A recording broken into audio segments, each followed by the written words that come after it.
गीता में अर्जुन को स्वयं भगवान कह रहे हैं कि उस परमेश्वर की शरण में जा, उसके लिए उन संतों के पास जा जो तत्वदर्शी हो। इसी प्रकार हजरत मोहम्मद को उनका अल्लाह कह रहा है कि कोई और पूर्ण परमात्मा है, उसको पाने के लिए उन तत्वदर्शी संत की तलाश कर। वो प्रभु कौन है, ये जानने के लिए कृपया अवश्य सुनिए जगत गुरु तत्वदर्शी संत रामपाल जी महाराज के अमृत वचन। कोई कितनी ऊंची पोस्ट हो और कितना समृद्ध हो धन से, जिस प्रकार आदमी बच्चा रोगी डॉक्टर के पास जाता है, उसको पता लग जाता है तेरे दीर्घ रोग है, असाध्य रोग है, तो वो जाते ही डॉक्टर जो भी उसको आदेश देता है, इंजेक्शन लाऊंगा लगा दो जी, जांच कराओ वहाँ जाओ, अच्छा जी, लेट जाओ, लेट गया जी, कपड़े उतार दो, चेक करूंगा, लो जी। तो कोई अभिमान नहीं रखता, चाहे कितना बड़ा पद हुआ, उसको उसमें पद दिखाई नहीं देता, उसने अपनी जान दिखाई देती। तो यहाँ जब आप इस परमात्मा के लिए चलो, एक बालक बन के, एक अधीन, एक रोगी समझ के, वैसे तो आपको ज्ञान हो जाएगा धीरे धीरे जीव की औकात क्या है। अब फुल्ला फिरा बकवाद करे 2 मिनट में पैरालाइसिस हो जावे, बांगा मुंह हो जा, मुंह मक्खी निकले और बड़े इसके अंदर, मुंह बंद भी नहीं कर सकता। तो जीव की औकात का यहाँ पता लगता है इस ज्ञान से, हम क्या हैं, कितना सामर्थ्य है। हम समर्थ की भक्ति करके वहाँ चले जाएंगे जहाँ कोई कष्ट नहीं होता। तो यहाँ कहते हैं संत मिलन को चालियो तजमाया अभिमान, और जो कदम आगे रखे ओ हे यज्ञ समान। और फिर उस आधार, उस भाव से जब आप यहाँ आओगे दर्शनार्थ, तो जितने भी कदम वहां से लेकर यहाँ तक आपके बने, प्रत्येक आपकी एक यज्ञ के तुल्य पुण्यदायक होगा आपको।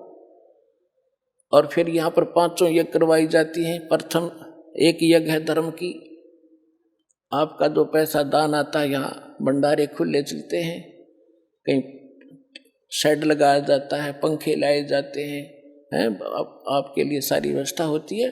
तो जैसा कि आप पुराणों में पढ़ा करते थे, शिव पुराण, विष्णु पुराण में आपको बताया है कि श्राद्धों के विषय में एक जानकारी दी है कि यदि कोई योगी को भोजन करा दिया जाए, योगी ये नहीं होता जो पेट का पानी लाकर दिखा दो ऊपर न पैर करके खड़े हो जाए, नहीं। योगी माने परमात्मा से मिलने की जो चेष्टा सद्भक्ति कर रहा है, साधक, सत्य साधक को योगी कहते हैं, भक्त। तो जो एक भक्त को भोजन करा दिया जाए तो 1000 जो ब्राह्मण बुला रखे हो ना सारा आत्मा जीवने के लिए, उनका भी उद्धार करे और यजमान का भी करे और उन पितरों का भी करे जिसके लिए तुम प्रयत्न कर रहे हो। और यहाँ आप सारे योगी हो, और यहाँ जो आपके निमित्त दान होता है, फिर आपको भोजन भंडारा होता है, तो इससे आपका भी उद्धार, आपके पितरों तक का भी उद्धार हो जाएगा। तो आपके द्वारा जो दिया गया दान है आपको यहाँ सफल करेगा। जैसे परमात्मा हर प्रत्येक ग्रंथ बताता है कि कुपात्र को किया हुआ दान व्यर्थ होता है और सुपात्र को दिया हुआ दान सफल होता है। फिर परमात्मा साथ साथ बताते हैं, एक यज्ञ है धर्म की, दूसरी यज्ञ है ध्यान, और तीसरी यज्ञ हवन की, चौथी यज्ञ परिणाम, और 5वीं यज्ञ है ज्ञान की। तो यहाँ 5 यज्ञ करवाए जाते हैं आपको। आप प्रणाम यज्ञ है, जैसे आप दंडोत प्रणाम करते हैं, लेकिन हृदय से करे, देखा देखी करी हुई उस प्रणाम का पुण्य नहीं मिलेगा। जैसे परमात्मा की वाणी में लिखा है, जय गोपाल दंडवत करो, बामे पैरों पड़ प्रणाम, पर दुआ करो दिल पाक से, असला असल सलाम। हृदय दिल से, पाक दिल से, सच्ची श्रद्धा से प्रणाम करो, नम्रता से। नम्र देखो, प्रणाम का उद्देश्य क्या है, आपको विनम्र बनाने के लिए कि इंसान में अभिमान ना रहे। और जब तक अभिमान रहेगा भगवान प्रसन्न नहीं हो सकता।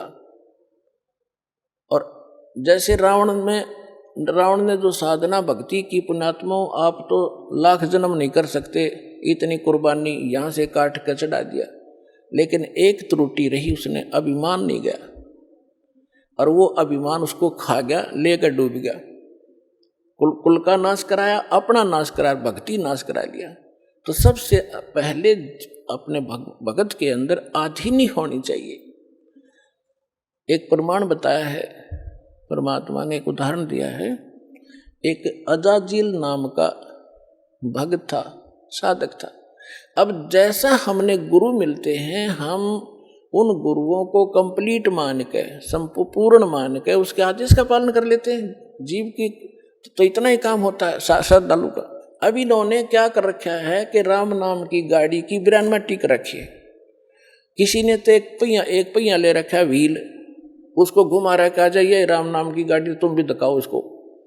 किसी ने एक स्टीयरिंग ले रखा, किया राम नाम की गाड़ी है। अब जैसे कोई हवन करते फिरते हैं, कहते हैं यह भक्ति है। कोई सुबह शाम के नित्यनेम कर लेते हैं, छोटे मोटे गीता का, कोई वेदों का, कोई कहते यही भक्ति है। ये सारी मिला के भक्ति बना है। तो उसको एक पहिया दे रखा था, उसके गुरु ने कि बेटा प्रणाम करा कर, और प्रणाम करने से तेरा स्वर्ग में वास हो जाए। क्योंकि ये जो यज्ञ हैं, जब तक हमें सत्साधना न मिलती है, स्वर्ग तक की साधना है। लेकिन हम इन यज्ञों को स्वर्ग के लिए नहीं, अपने मोक्ष के लिए प्रयोग करेंगे। हम जिसका हमारे ऊपर कर्जा है, उनको ये पकड़ा देंगे कि आप अपना ये ऋण पकड़ो, हमने तुम्हारे लोक में वो रेस्टोरेंट नहीं चाहिए, हम आगे को चलने वाले हैं। उस अजाजिल ने अपने जीवन काल में, पहले लाखों वर्षों की आयु होती थी, 1 अरब प्रणाम की, दंडवत प्रणाम लेट लेट के। और जब वो ऊपर गया, विष्णु जी को इष्ट मानता था, विष्णु जी के लोक में गया। अपने आत्मा जो भी क्रियाएं आप यहाँ कर रहे हो, जैसा भाव आपका है, आपकी भी ऐसी परीक्षा होगी त्रिकुटी पर जाके। और जैसी श्रद्धा आपकी इस दास के प्रति यहाँ होगी, ऐसी वहाँ होगी, तो वहाँ परमात्मा आपको इस दास के रूप में मिलेगा। तो अजाजिल नाम का वो श्रद्धालु प्रणाम करता था, प्रणाम यज्ञ किया करता था, उसमें इतनी भक्ति, उस सतर की जो स्वर्ग तक जाने की और वहाँ पर पद पोस्ट पाने की, इस प्रणाम यज्ञ से इतना संग्रह हो गया उसकी भक्ति कि विष्णु जी के लोक में जब गया तो विष्णु जी ने कहा कि भाई बहुत ज़्यादा भक्ति की तूने, यानी बहुत अच्छी साधना की बच्चा, साधना के अंदर ये सारा कुछ आ जाता है। तो उसने कहा जी हाँ, साधना खूब की, 11 अरब बंदगी कर रखी है मैंने। तो विष्णु जी ने कहा कि अभी तेरे अंदर तो बड़ी सिद्धि भी आ गई है। अच्छा जी, कहाँ? एक बच्चा बना दे, एक लड़का उत्पन्न कर। उसने कहा जी कैसे करूं, मुझे तो पता नहीं। तो भगवान ने कहा विष्णु जी ने कि ये कह दे कि नर भव। उसने ऐसे कह दिया नर भव। एक जवान लड़का सामने खड़ा हो गया। तो भगवान विष्णु ने कहा कि ये तेरे वचन से उत्पन्न है और ये तेरा पुत्र हो गया, वचन का पुत्र हो गया। अच्छा ठीक है, और खुश हो गया कि देख मेरे में कितनी शक्ति होगी। जैसे हम सुना करते थे कि वाल्मीकि जी ने जब सीता गर्भवती थी, सीता जी, और वो निकाल दी थी भगवान रामचंद्र जी ने, वाल्मीकि जी के आश्रम में गई थी। और वाल्मीकि जी, उसके एक लड़का उत्पन्न हुआ था, लव, उसका नाम रख दिया। फिर काफ़ी लंबी कहानी तो आपने सब ने पता है। फिर वाल्मीकि जी ने एक लड़का कुश से बना दिया था अपने वचन से। आज के युग में तो ये लोग मानने को तैयार नहीं, क्योंकि साइंस खा गई इनके बुद्धि ने, अध्यात्म वाली बुद्धि ने। लेकिन वो सही था। अब वो जितनी बैटरी चार्ज की थी वो उतना थोड़ा बहुत कर सकते हैं।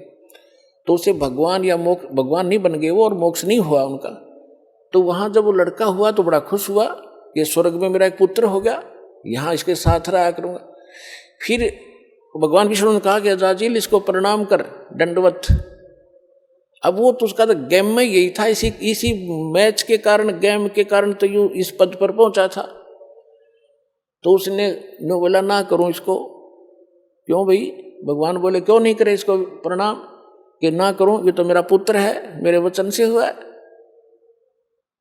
अब भगवान विष्णु ने सोचा ये तो भाई फेल हो गया परीक्षा में। फिर भी उन्होंने सोचा चल थोड़ा सा इसको ग्रेस मार्ग दे देता हूँ, जब बुद्धि काम कर जाती इसकी। उस लड़के को अपने जहाँ वो खड़े थे बाउंड्री के अंदर, उससे परली साइड भेज दिया। और उसमें एक गेट था, इतना एक बाईपास रास्ता था, उसमें झुक कर जाना पड़ता था नो बाहर निकलने के लिए। वो लड़का तो परली साइड निकल के खड़ा हो गया। अब भगवान ने सोचा इस अजाजिल को मैं इस गेट से निकाल ले चलता हूं, और ये झुके ज्ञाना से झुके निकलेगा तो मैं मान लूंगा भी चल इसका ये नाश ना होगा भक्ति का, जिसी भी इसने भक्ति की है। तो भगवान भी समेत मुकुट के झुक के निकल गए, उसका सामने लड़का खड़ा था। अजाजिल से कहा कि आजा अजाजिल, तुझे स्वर्ग की सैर करा के लाता हूं। तो अजाजिल बोला मैं सब जानता हूं, तू छलिया है, तो मेरी फिर मजाक करेगा कि देखा ना मैं झुक के निकलूंगा तो परिणाम हो जाएगा मेरा लड़के को, और तो आप जो है ना मेरे साथ धोखा करना चाहते, मैं ऐसा अनजान नहीं हूं, बिल्कुल नहीं करूंगा, नहीं आऊंगा। तो परमात्मा बोले जा भूतनी के निकल यहां से। वो वहां से पटक दिया ठाक है, और सारी वह भक्ति कैंसिल कर दी। कहते हैं बेअदबी भावनी साहिब के ताही अजाजिल की बंदगी पलमा ही भाई। जब परिणाम कर रहा है और जिस उद्देश्य को लेकर करा, फिर वो अकड़नियों की नो खाक तो नहीं वो साधना की, क्या रिहर्सल किया। तो पुण्यात्माओं ये जो रिहर्सल आपसे कराई जाती है, कहते हैं जय गोपाल दंडवत कर और पैरा पड़ परिणाम, दुआ करो दिल पाक से असला असली इस्लाम। तो इस प्रकार आपको यहाँ जो रिहर्सल कराई जाती है, जो ज्ञान दिया जाता है, ये आपके इस भक्ति रूपी सफर में कदम कदम पर आपका काम आओगा। और ये प्लस और माइनस, ये फॉल पॉइंट आपको बताए जाते हैं ताकि आप इस भक्ति को नाश ना कर लो। कहते हैं जैसे माता गर्भ को, जैसे माता गर्भ को रखे यत्न बनाए, ठेस लगे ते क्षण होवे तेरी ऐसे भक्ति जावे। आए है जैसे किसी बहन को गर्भ रहा हो, वो कितनी सावधानी बरतती है उस अपने लाल को, लड़के या लड़की को परिपक्व करने के लिए। जब करवट लेती है रात ने, एकदम बिदक के उठे कि जो मेरे बच्चे का दाब ना लगी हो। ऊंचे नीचे पर चलती है तब कहीं पैर ऊंचे नीचे पर ना टिक जावे, कोई ऐसा खाना ना खा लूं जिससे मेरी गर्भपात हो जावे। तो इस प्रकार परमात्मा कहते हैं जैसे माता गर्भ को राखे यतन बना और ठेस लगे तो छन्न हो तेरी ऐसे भक्ति जा।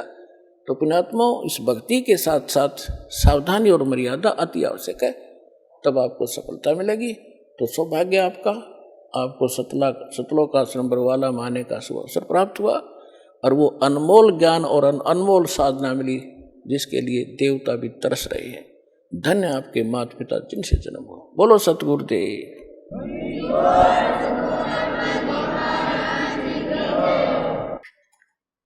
परम पिता परमात्मा पूर्ण ब्रह्म सर्वसृष्टि रचनहार कबीर देव कबीर परमेश्वर जी की असीम रजा से आप सभी पुण्यात्माएं सत्संग सुनने के लिए उपस्थित हुए। इस विश्व के अंदर प्रथम तो मानव जन्म दुर्लभ है और दूसरा सतगुरु सत्संग मिलना ये उससे भी दुर्लभ है। तो आप पुण्यात्माओं को वो दोनों ही पदार्थ सुलभ हैं। मानव शरीर प्राप्त है, सतगुरु और सत्संग प्राप्त है। तो पुण्यात्माओं आप बहुत ही पुण्यकर्मी प्राणी हैं। यदि सतगुरु नहीं मिलते, आप कितने ही पुण्यकर्मी होते, आपके सभी पुण्य एक दिन अक्षीण हो जाने थे।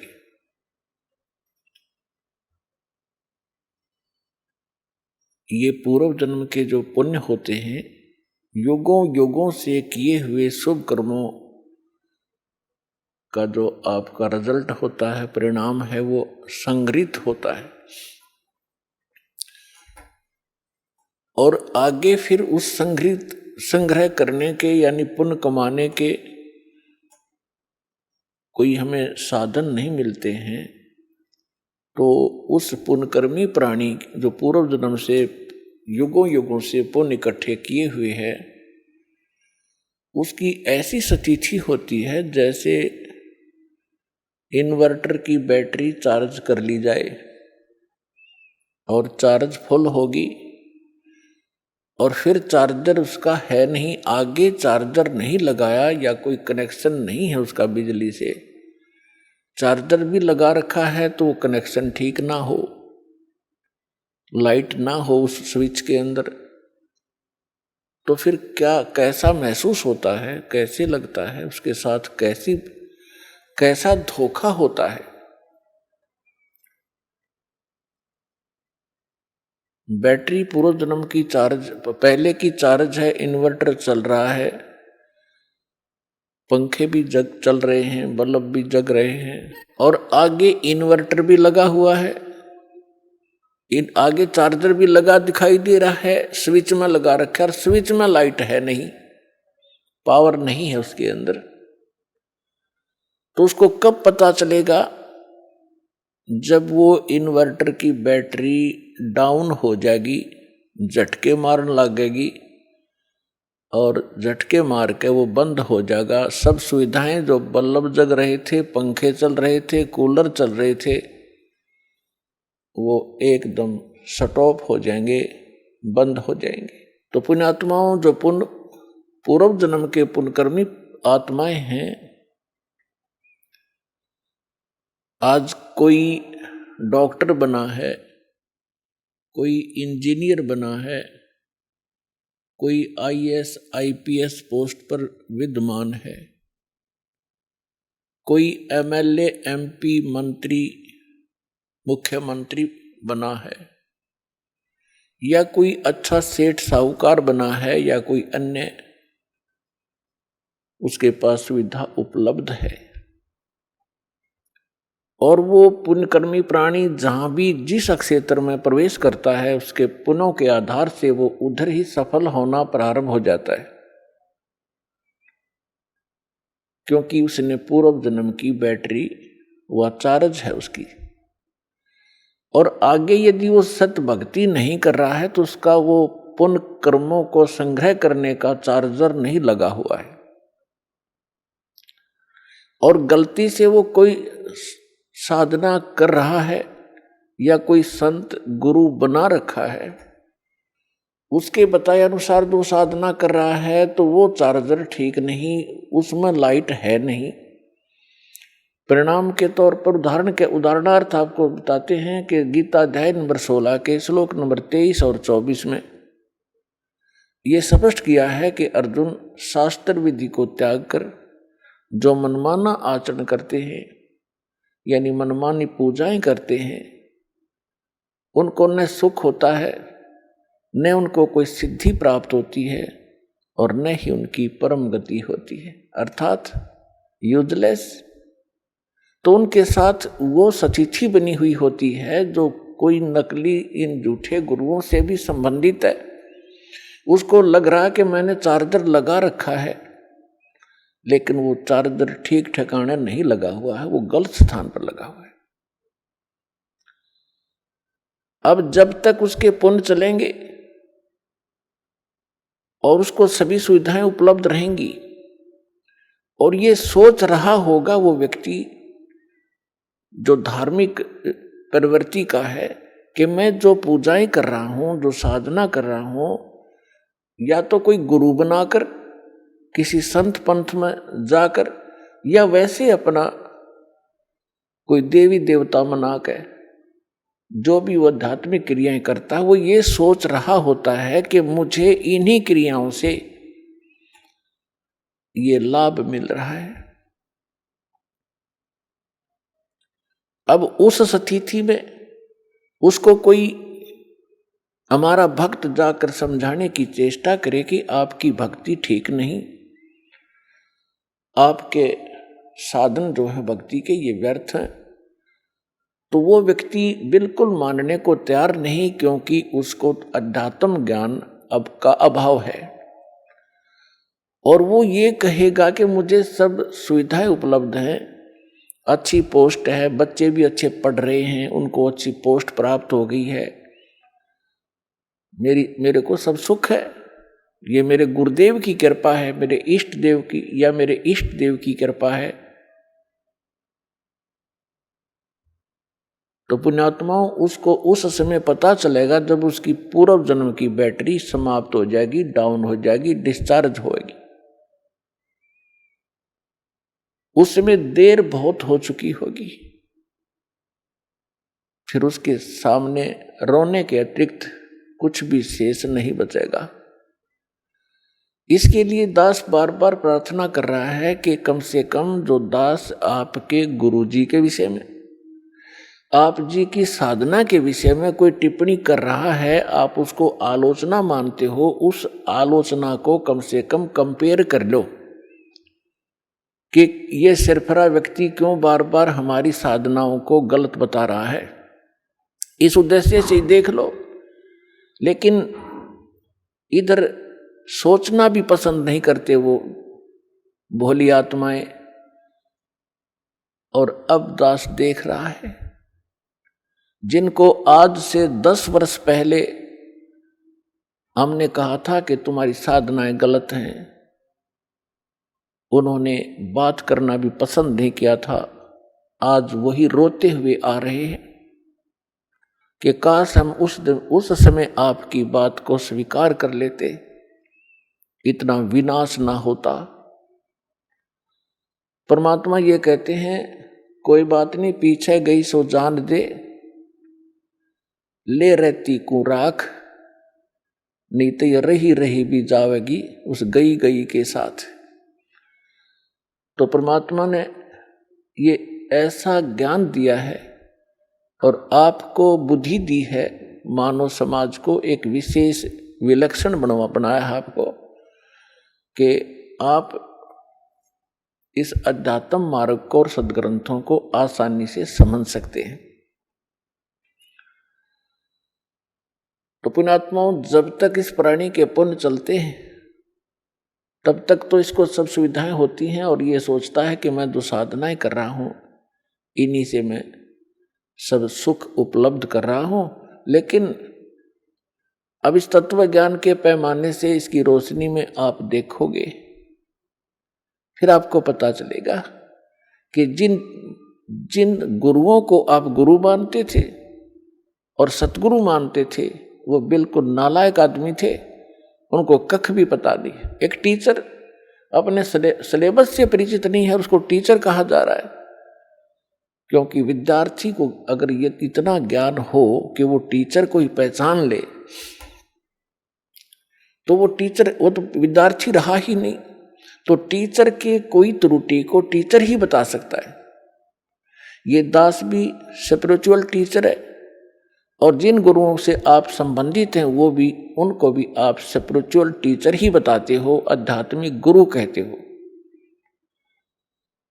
और दास कहता है कि ये सब झूठे और नकली ज्ञान को प्रचार कर रहे हैं, इनको कोई ज्ञान नहीं अध्यात्म मार्ग का।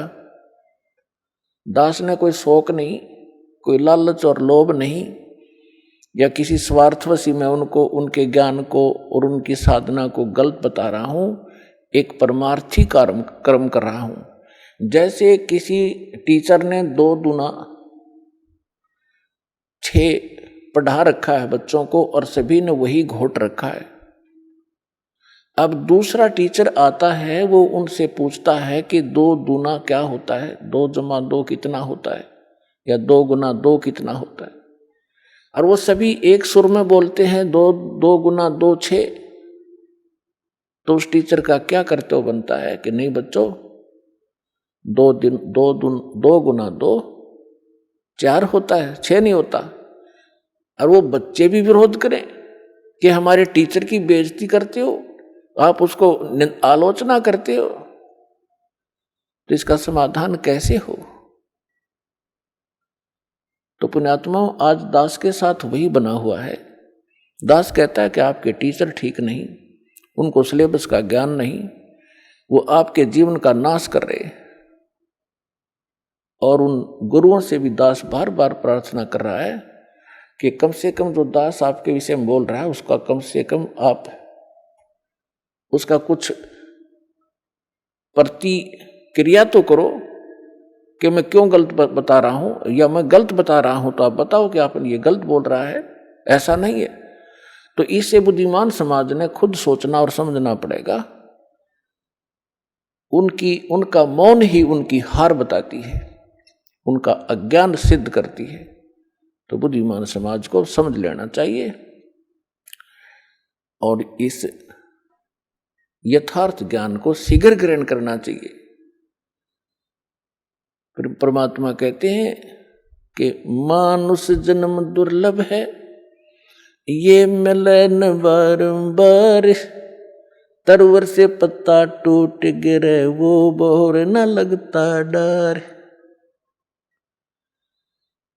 मानुष जन्म की कितनी कीमत बताई है, एक श्वास की कितनी कीमत है। कहता हूं कहीं जात हूं, कहूं बजा के ढोल, श्वास जो खाली जात है ये 3 लोक का मोल। तो पुण्यात्माओं, परमात्मा ने आके बताया हमारे को कि पीछे लग गया जाऊं था मैं लोक वेद के साथ, रस्ते में सतगुरु मिले है दीपक दे दिया हाथ। जैसे पहले ये दास शिक्षा ग्रहण करता था, ठीक है, शिक्षा ग्रहण पूरी हुई, जूनियर इंजीनियर का डिप्लोमा किया, सफल हुआ, सर्विस प्राप्त होगी, फिर विवाह हुआ, संतान पुत्र पुत्री हुई। और दास पुजारी किसका था? बजरंगबली का। और भगवान कृष्ण, भगवान शंकर, भगवान विष्णु एज ए इष्ट थे। तो ये दास ये सोचा करता था कि मेरे इन भगवानों ने मुझे ये सब सुख दिए हैं। अब परमात्मा के तत्व ज्ञान रूपी इस रोशनी से, टॉर्च से, इस प्रकाश से दिखाई दिया कि ये जिन भगवानों को मैं ये सोच रहा था कि इन्होंने ये सुख दिए, ये इनके सतर का काम नहीं था, ये हमारे पूर्व जन्म की बैटरी ही चल रही थी, वो संस्कार फल रहे थे। हम लोक वेद के आधार से साधनाएं कर रहे थे, दंत कथा, लोक वेद माने दंत कथा, सुनी सुनाई हियर से स्टोरीज पर हम आधारित थे। वो शास्त्र अनुकूल ज्ञान भी नहीं था और न ही वो साधना थी। इसके विषय में परमात्मा अपने ऊपर ही हमें उदाहरण देकर सुनाते हैं। पीछे लग गया जाऊं था मैं लोक वेद के साथ, रस्ते में सतगुरु मिले दीपक दे दिया हाथ। अब इस दास को सतगुरु मिले, उस समय ये टॉर्च मिली, भटक रहे थे गड्ढों में, अंधेरे में, जिसने जैसा कोई बता दिया इधर चले जाओ, उधर चल पड़े।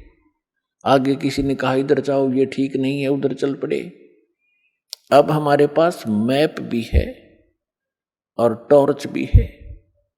अब हमारे पास शास्त्र भी हैं, शास्त्र हमारे मैप हैं, हमने जिस मंजिल की ओर जाना है उस पर सब मार्क्ड है।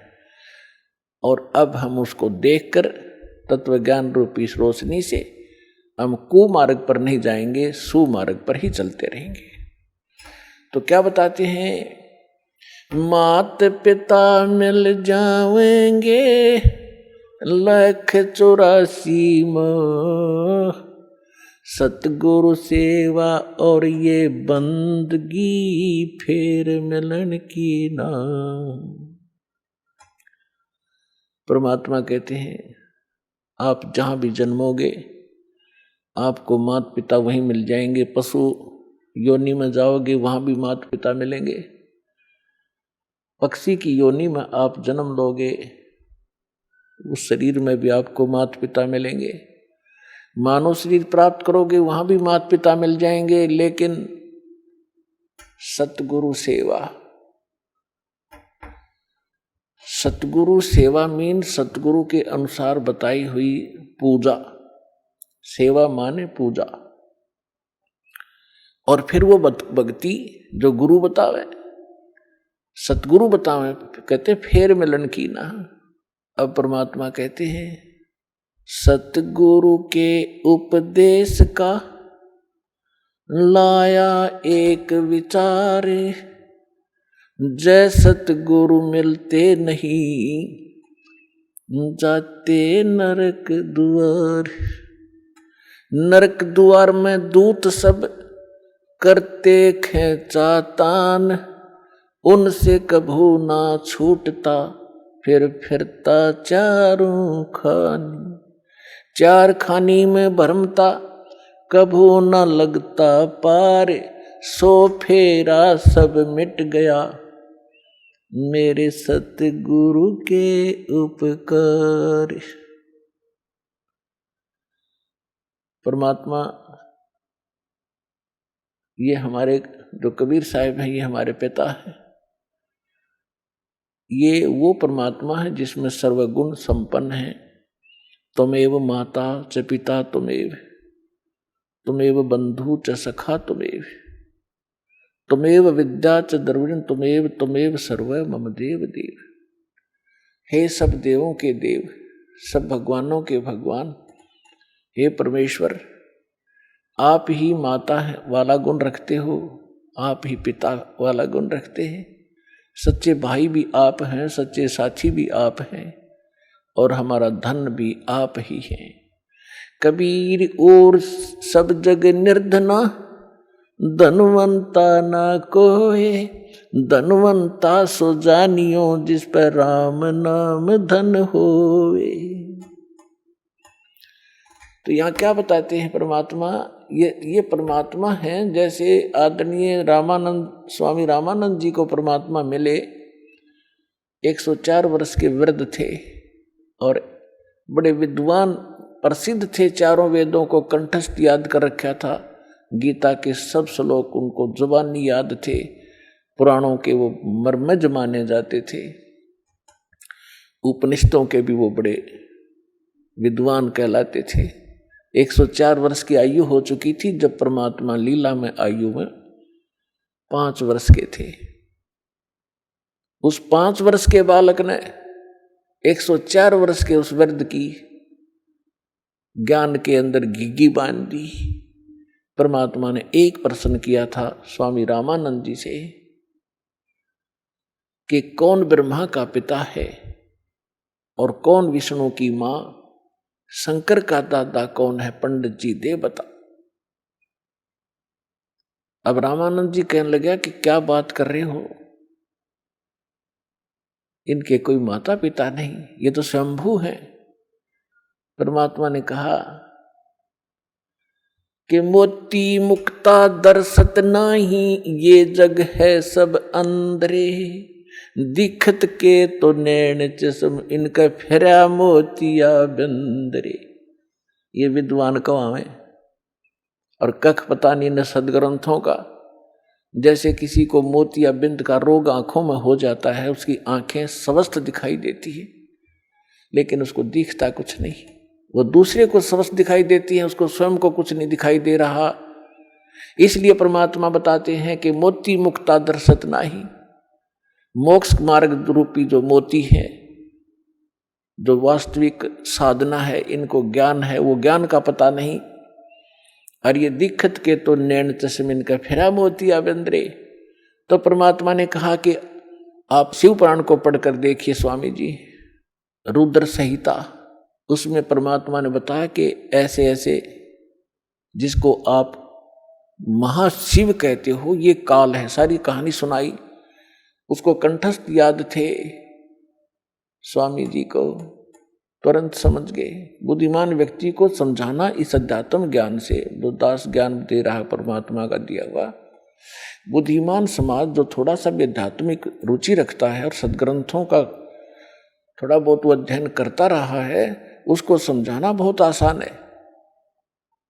जिन सदग्रंथों को डेली पढ़ा करता था उसको पता नहीं था ये हमें बताना क्या चाहते हैं, तो उसी समय रामानंद जी परमात्मा बताते गए, उनको याद थे, कंठस्थ याद थे, सिर लाते गए, हाँ बिल्कुल ठीक, ऐसा ही है, ऐसा ही है। तो उसके बाद रामानंद जी ने अपनी फिर एक तिगड़मबाजी अड़ाई कि बच्चा मैं समाधिस्थ होता हूं तो मेरी समाधि बहुत दूर पहुंच जाती है, मेडिटेशन। परमात्मा ने कहा कि लगाइए आपकी समाधि, देखते हैं कहाँ तक जाती है। स्वामी रामानंद जी ने, उनका रोज का अभ्यास था, 1 सेकंड में समाधिस्थ हुए। कहते हैं योग युक्त प्राणायाम कर, जीता सकल शरीर, त्रिवेणी के घाट पर वो अटक रहे बलबीरे। त्रिवेणी के वहां जाकर 3 रास्ते हो जाते आगे चल के। अब जंगल के अंदर तो एक ही रास्ता विचलित, 2 ही रास्ते विचलित कर देते हैं। अननोन व्यक्ति को, जो कभी पहले उधर ना गया हो, वहां जाके विचलित हो गए, खड़े हो गए। तो परमात्मा वहां दिखाई दिए कबीर साहब उसी उम्र में, एज में 5 वर्ष की आई, और उनसे पूछा कि स्वामी जी अब कहाँ जाओगे। ये उन्होंने बताया कि 3 रास्ते बंद हैं और ये रास्ते आपके लिए उस समय खुलेगा जिस लोक की, जिस इष्ट की आपने साधना कर रखी है, उस समय आपका ये रास्ता खुलेगा, लेफ्ट वाला। और ये एक सुरंग है, सीधा रास्ता है, गैलरी है। सबसे पहले उस गैलरी में सेक्रेटेरिएट समझोइए, और वहां सबसे पहले धर्मराज का दरबार आएगा। वहां आपका अकाउंट लिया जाएगा और जिस भी इष्ट की आपने पूजा की है उसी लोक को आपको भेज दिया जाएगा। और जो राइट का रास्ता है, ये अलग से एक स्थान है, 88,000 खेड़े बताए हैं, 88,000 द्वीप हैं ये। इनमें वो हंस भेजे जाते हैं जो ब्रह्म के साधक होते हैं, और उनको अलग से राज्य दिया जाता है वहां का। और जो सामने वाला रास्ता, ये ब्रह्मरंध्र है, ये सामने वाला रास्ता, ये ब्रह्मरंध्र है। ये तुम्हारे किसी मंत्र से नहीं खुल सकता, ना ओम मंत्र से, ना ओम नमः शिवाय से, और ना ही तुम्हारे अन्य किसी जाप से। ये खुलेगा मेरे सतनाम से, इस 2 अक्षर के नाम से, जो मेरे पास वो मंत्र है। रामानंद जी से कहा परमात्मा ने कि आप कोशिश करो, अपने सब मंत्र जंतर जो आपने आज तक साधना की है, आपने तो 16 वर्ष की आयु में भक्ति स्टार्ट की थी, 104 वर्ष के हो गए, जो करना था कर लिया।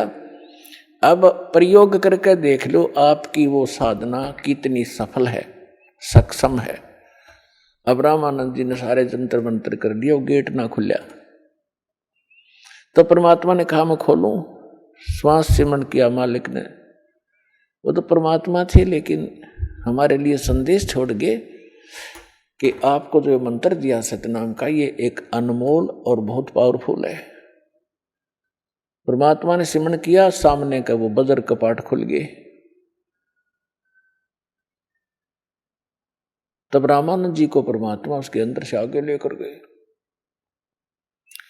जिस ब्रह्म को आप निराकार बताते थे, ये सामने बैठा, परमात्मा ने दिखा कि वो बैठा, देखो ये है वो तेरा महाशिव, इसको महाविष्णु भी कहते हो, मां ब्रह्मा भी कहते हो। ये ब्रह्मा विष्णु महेश का पिता है। और ये काल है 1 लाख मानव शरीरधारी प्राणियों को नित खाता है। तुम्हारे को मूर्ख बना के यहाँ फंसा रखा है इसने, स्वार्थवश आपसे संतानों उत्पत्ति करवाता और खाता ये है। जैसे कसाई बकरे पालता है, उनकी कितनी केयर टेक करता है, कितनी संभाल करता है, नर और मादा उनको छोड़ देता है इकट्ठे करके, वो समय आने पर संतान उत्पत्ति करते हैं, और खाता कसाई है या उसको अपने स्वार्थ से बेचता है। यही स्थिति तुम्हारी इस ब्रह्म की है, परमात्मा ने बताया। अब रामानंद जी सब देख रहे हैं, सुन रहे हैं। फिर परमेश्वर उनको 11वें द्वार से पार किया, जिसमें अक्षर पुरुष का लोक प्रारंभ होता है। अक्षर पुरुष के सात्संग ब्रह्मांडों को पार करके परमात्मा पहुंचे 12वें द्वार पर, जहां भंवर गुफा है, और उसको पार करके सतलोक में प्रवेश किया।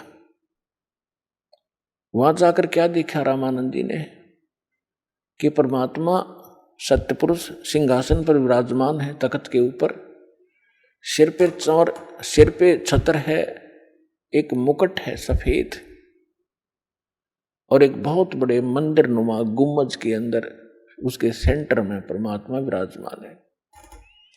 उनके एक रोमकूप में करोड़ सूर्य मिला दे करोड़ चंद्रमा, ऐसी रोशनी उनकी छवि परमात्मा की है। पूरी बॉडी की कितनी होगी आइडिया लगा सकते हैं। कबीर साहब 5 वर्ष के बालक के रूप में चंवर उठाया जो वहां रखा था, और जो सिंहासन पर बैठे थे परमात्मा उस पर चंवर करने लगे। जैसे एक सेवक यहां तो गुरुजी पर करते हैं, ऐसे कर रहा था। अब रामानंद जी सोचने लगे कि कबीर तो यहाँ का कोई गण है, देव है, और सचमुच ये अमर पुरुष तो ये बैठे हैं तख्त पर, सिंहासन पर। इतने में क्या हुआ, अमर पुरुष दिखाई दे रहे थे, वो खड़े हुए और 5 वर्ष के बालक को करबद्ध होकर संकेत किया कि बैठो भगवान, ग्रहण करो अपना सिंहासन। जब कबीर साहब उस सिंहासन के ऊपर उछल कर बैठे और चंवर वो परमात्मा करने लगे, उस बालक जो अनंत कोट ब्रह्मांड के सिंहासन पर बच्चे रूप में परमात्मा विराजमान हुए, कबीर जी। अब वो वयोवृद्ध स्वामी रामानंद जी कंफ्यूज हो गया कि भगवान कौन सा फिर इनमें। इतने मोते जो में शरीर जो परमात्मा मान रहे थे रामानंद जी, वो 5 वर्ष के बालक में समा गए। अकेले कबीर परमात्मा 5 वर्ष के बालक अनंत कोट ब्रह्मांड के कंट्रोलर के सिंहासन पर विराजमान थे। तब परमात्मा ने कहा कि रामानंद जी, हम ही अलख अला हैं, कुतुब गोस और पीरे, गरीबदास खालक धनी, हमरा नाम कबीरे।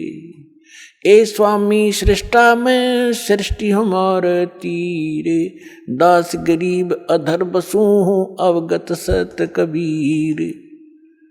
जब परमात्मा ने पहले ये बात वार्ता की थी रामानंद जी से, तो उस समय फिर दोहराई। रामानंद जी गदगद हो गए कि मुझे तो सहज में भगवान मिल गए, और 104 वर्ष का हो गया, मैंने डले ढोए अभी तक। तो परमात्मा ने कहा कि जाओ स्वामी जी वापस जाइए।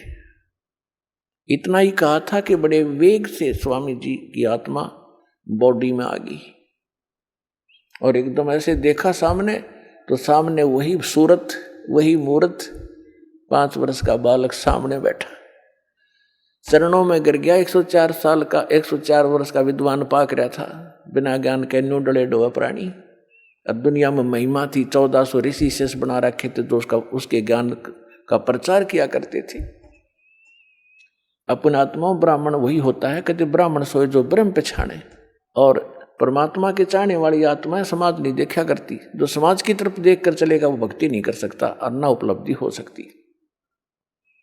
एक तरफ तो पूरी प्रभुता, स्वामी पना उसका, 1400 ऋषि उसके चरणों में दंडोत प्रणाम करें और जनता उनका ज्ञान सुने, और एक तरफ भगवान खड़े। भगवान किस रूप में? जुलाहे रूप में, धानक शूद्र रूप में, और वो उस समय की स्वर्ण जाति ब्राह्मण वर्ण में, और ब्राह्मण लोग तो कपड़ा भी नहीं लगने देते थे शूद्रों का। तो इसको विद्वान कहते हैं वक्त पड़े सौदा करे और कोठे डारे ज्ञान, भाड़ में जाए से नकली ज्ञान ने। और ऐसी महिमा को भगवान जिसके लिए भटक रहे हैं वो सामने खड़ा, तो ना उसने समाज देखा ना अपनी महिमा देखी, और चरणों में गिर गया 104 वर्ष के बालक। और फिर क्या कहा? तुम साहेब तुम संत हो, तुम सतगुरु तुम हंस, गरीब दास तेरे रूप बिना और न दूजा अंश। दोहू ठोड़ है एक तू, भया एक से दो, गरीब दास हम कारणे तुम आए हो मगजो। बोलत रामानंद जी सुनो कबीर करतार, गरीब दास सब रूप के तुम ही सृजनहार। अब गरीबदास जी का नाम इसमें इस प्रकार आता है जैसे तुलसीदास जी ने रामायण दोबारा लिखी यथार्थ, तो तुलसीदास जी का ऐसे नाम आता है। ऐसे गरीबदास महाराज ने परमात्मा से परिचित होने के बाद सचखंड सतलोक को आंखों से देखने के उपरांत परमेश्वर की वो महिमा पूर्व की और वर्तमान की वो सभी बोली लिखवाई, इसलिए उनका नाम इसके साथ चलता है। तो दास ये कहना चाह रहा था कि परमात्मा एक अच्छे, रामानंद जी कहते तुम साहेब तुम संत हो, तुम सतगुरु तुम हंस, तुम साहेब, परमात्मा तो आप हो ही हो, अब तो स्पष्ट हो गया, और तुम सतगुरु भी आप ही हो, सच्चा ज्ञान आपके पास है। सतगुरु अपनात्मा, सतगुरु की जो परिभाषा होती है उससे हम अपरिचित थे। हम किसी ऐसे अरे खैरे कर सतगुरु लगा लेते थे, ये सतगुरु, और जिनको ज्ञान कख भी नहीं, सतगुरु वैसे ही होते हैं। तो यहां रामानंद जी कहते हैं आप हो सतगुरु, जगत गुरु। जगत गुरु का अर्थ ये होता है कि पूरे विश्व को यथार्थ ज्ञान देने वाला, सक्षम, देने में सक्षम हो, उसको जगत गुरु कहते हैं। तो यहां परमात्मा कहते हैं तुम, रामानंद जी कहते हैं तुम साहेब तुम परमात्मा हो, तुम सतगुरु, और तुम साहेब तुम संत, आप संत भी आप ही हो, और एक हंस के अंदर जो भक्त में जो गुण होते हैं, होने चाहिए मालिक, वो भी आप ही में है। अपने आप को परमात्मा दास कहा करते थे, कबीर दास, कबीर दास, और अधीन रहा करते थे। कोई बुरा कहता था, भला कहता था, कभी किसी से अक्षुब्ध नहीं होते थे। तो कहने का भाव है दास का कि परमात्मा अपने आप पर ही सभी वाणी बोलकर हम भोली आत्माओं को समझाना चाहते थे। तो क्या बता रहे हैं, सतगुरु के उपदेश का लाया एक विचार, जय सतगुरु मिलते नहीं तो जाते नरक द्वार। अपने आत्माओं भविष्य के दुखों का हमें ज्ञान नहीं, क्योंकि हम अध्यात्म ज्ञानहीन हो गए, और जिन वो को हम सतगुरु गुरु मानकर जिनका शरण लिए हुए थे उनको आप कुछ पता नहीं, वो अपने जैसे आप जैसे ही बस नॉलेज रखते थे। तो यहां क्या बता रहे हैं कि भविष्य में कितने कष्ट होते इस प्राणी पर। 84 लाख योन के प्राणियों के शरीरों में आप झांक कर देखो, एक का शरीर झांक लो किसी कुत्ते गधे सुअर का। आज आप क्या खा पी रहे हो, आप कैसे रह रहे हो, आप कितनी सुविधाएं प्राप्त किए हुए हो, और यदि सत भक्ति नहीं की, सतगुरु मिले नहीं, तो सतगुरु मिले बिना भक्ति नहीं हो सकती। तो फिर आपके ऊपर कितना कहर टूटेगा, आपका जीवन नाश हुआ, आपके पूर्व के पुण्य का नाश हुआ, और आगे आपके साथ के बनेगी। अब परमात्मा ने आके हमें बताया है। अब देखिएगा एक कुत्ता, अब उसकी दिनचर्या देख लो एक दिन की, वही पर्याप्त है। सारी रात गली में बैठा रहता है, सर्दी होती है, वर्षा होती है, ओले गिरते हैं, शीत लहर चल रही होती है, गर्मी चल आती है, और फिर सुबह सारी रात भौंकता है कि उसमें गुण ऐसा है, बेमतलब बकवादकरण की आदत हमारी अब भी है, तो मरने के बाद कोई किसी योनि में जाएंगे, वहां भी यही स्वभाव रहेगा। सारी रात भौंकेगा, भूख लगती है, सुबह उठते ही कहां चलेगा, किसी का दरवाजा खुला और दाव लगा के सीधा कहां पहुंचेगा, रसोई की तरफ भागेगा जहां उसको महक आ रही होगी। अब उसको रसोई में कौन घुसने देगा अफलातून को, जब तो मनुष्य जीवन खो दिया बकवाद करके, गुटी सूटी ला के, सुनी नहीं किसी संत भगत की। तो फिर वहां से उसको भगाया जाता है, नहीं भागता तो उसका लठ मारेंगे। अब लठ लगते ही वो फिर काफी देर तो चिल्लाएगा गली में खड़ा होके, फिर दूसरे दरवाजे की तरफ चलेगा, शायद यहाँ कुछ बात बन जाए, वहां उसकी किस्मत है, उसका लठ मिले, कोई टोक मिले। यदि वहां भी डंडा लग गया तो सीधा बाहर भागेगा जंगल की ओर, और वहां क्या खाएगा, टट्टी खाएगा जाकर वो। पुणात्माओं, परमात्मा हमें याद दिलाना चाहते हैं, कबीर ये माया अटपटी, सब गट आन अड़ी, किस किस ने समझाऊं या कुएं भांग पड़ी। इस काल ने मनुष्य जीवन में इस जीव का इतनी भांग प्या दी, मान बढ़ाई की, समय पर टूक मिल गए, कोई ठीक बंगलाकार होगी, कोई पोस्ट होगी, अफलातून पाक गया, बिना ज्ञान के बकवाद है सारी। और जिस दिन इस तत्व ज्ञान की रोशनी से वो देखेगा अपने भविष्य के इतिहास को, कलेजा हिल जाएगा मानस जीव का। तो ये ज्ञान सतगुरु बिना नहीं बताया जा सकता, और सतगुरु या तो स्वयं परमात्मा ही होते हैं कबीर साहब, या उनका कृपा पात्र उनका दास विशेष ही होता है।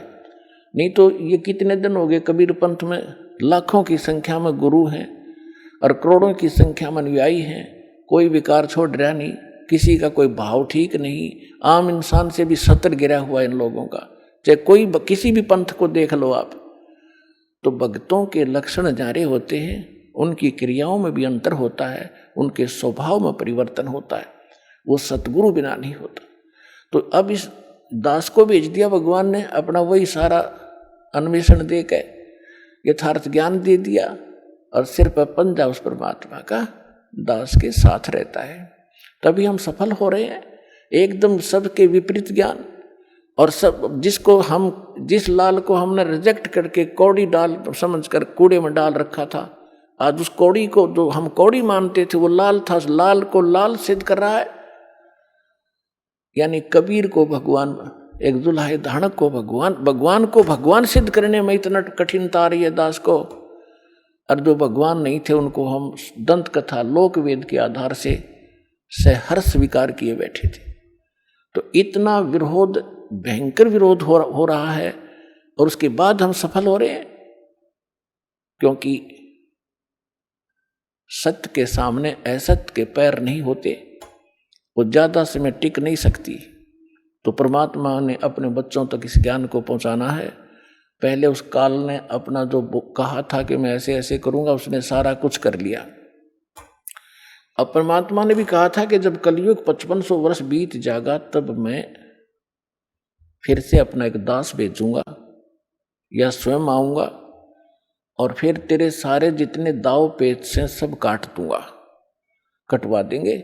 जैसे काल ने दाव लगाया था कि पहले मेरे दूत जाएंगे और सबको मिसगाइड करवा दूंगा, उल्टे ज्ञान पर आधारित करवा दूंगा। पहले अंश हमारा जाई, पीछे अंश तुम्हारा आई।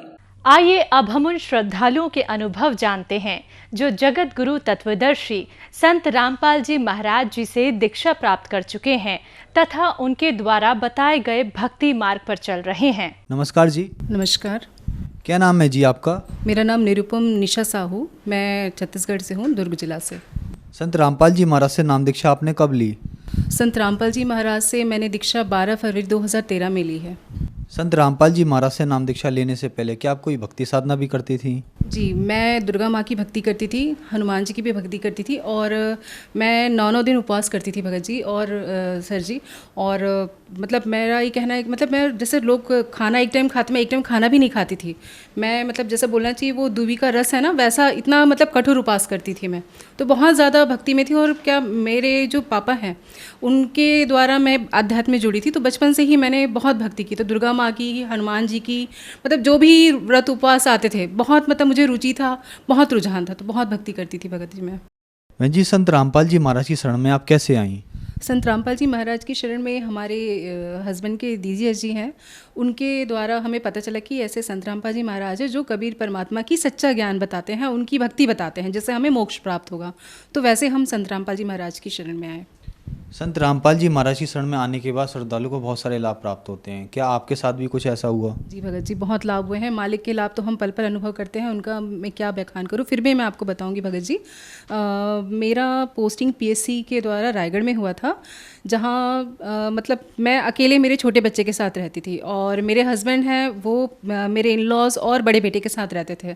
तो कहीं ना कहीं हमारा परिवार समझ लीजिए बिखर गया था, और एक जो एडजस्टमेंट होता है मान मर्यादा के साथ में, जगत में जो लोग हैं वो चीज़ों को मतलब नहीं स्वीकारते हैं। तो बहुत सारी चीज़ें थी भगत जी, बच्चे का तबीयत ख़राब है तो मैं किसके भरोसे छोड़ूं, मुझे ड्यूटी जाना है तो बच्चे को मैं मतलब ताला लगा के जाती थी भगत जी। लिटरली बच्चा रोता रहता था, मतलब इतनी दयनीय स्थिति थी कि मैं कुछ नहीं कर पा रही थी। बहुत मैंने कहा 2 वक्त की समान रोटी मिलेगी मुझे या 1 वक्त की रोटी खाऊंगी, लेकिन मैं प्राइवेट नौकरी करूंगी नहीं चाहिए। सब गवर्नमेंट नौकरी के लिए जी जान लगाते, लेकिन मुझे नहीं चाहिए ऐसी नौकरी जहां मैं सुख शांति ही ना हो। फिर हमारे भगत जी बोले कि मतलब तुम इतना बोलती हो तो तुम कितना भक्ति करती हो, परमात्मा की शरण में हो फिर भी तुम्हें लाभ नहीं हो रहा, तो भैया तुमने कितनी भक्ति की। तो फिर फाइनली बोले कि नहीं मुझे समय नहीं मिलता है। समय नहीं मिलता है बोलने से तो लाभ नहीं होगा, तो तुम्हें समय निकालना पड़ेगा। तो फिर हमने रोज़ सुबह उठ करके भक्ति बताया गया था संत रामपाल जी महाराज द्वारा, तो वो भक्ति हम करते थे भगत जी।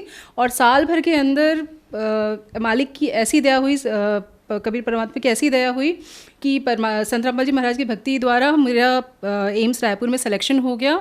और वो भी सर जी प्रावीण्य सूची में, मतलब पहले नाम पे। मतलब मैं एक एवरेज स्टूडेंट हूँ, कहना चाहिए मैं बहुत गोल्ड मेडलिस्ट हूँ ऐसा नहीं, मतलब एक सामान्य एक एवरेज स्टूडेंट होकर के ऑल ओवर इंडिया में टॉप करना बोलने से मालिक की दया ही है भगत जी, और कुछ नहीं। इसके अलावा बहुत लाभ मिला भगत जी। मेरा छोटा बेटा मेरे साथ ही था, जैसे मैंने बताया आपको। तो उस समय गर्मी का मौसम था और ऐसा था कि कैसे भी हमें बस यहाँ से जाना है, ये था। तो सामान भी पूरी तरह से नहीं था। और 1 महीना बच्चा, जैसे बोला जाए सर जी कि 1-2 दिन के लूज़ मोशन में बच्चे की क्या हालत होती है, मतलब बड़े की हालत ख़राब होती है। तो एक बच्चा है तो उसे 102, 103 डिग्री टेम्परेचर, लूज़ मोशन, मतलब बहुत पस्त हो गया था बच्चा। आए दिन मेरे को हॉस्पिटल ले जाना पड़ रहा है। मतलब कहना चाहिए कि मैं बहुत डर गई थी। मतलब रोज़ मैं भगत जी को अपने हस्बैंड को फ़ोन कर रही हूँ, बोले कि यार क्या करें। जैसा ही परमात्मा ने दया रखी थी।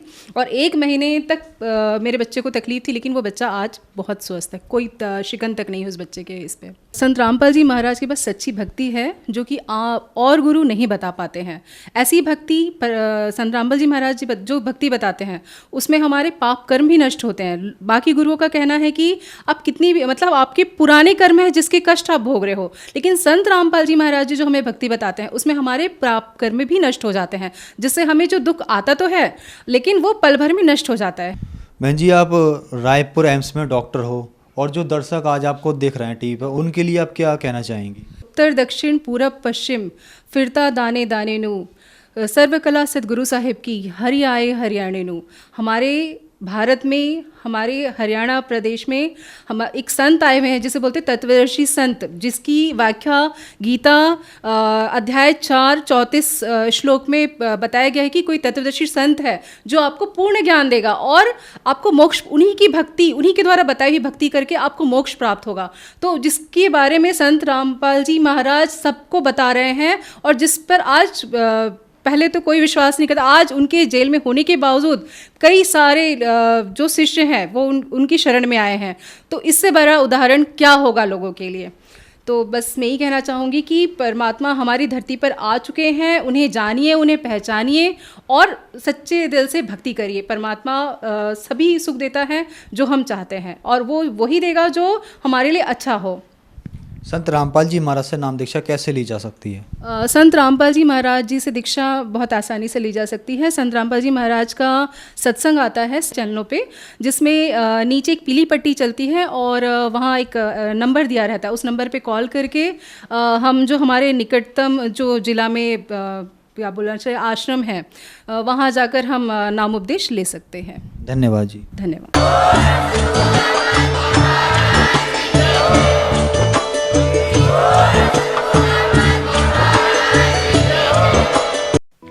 आप सुन रहे थे जगत गुरु तत्वदर्शी संत रामपाल जी महाराज के मंगल प्रवचन।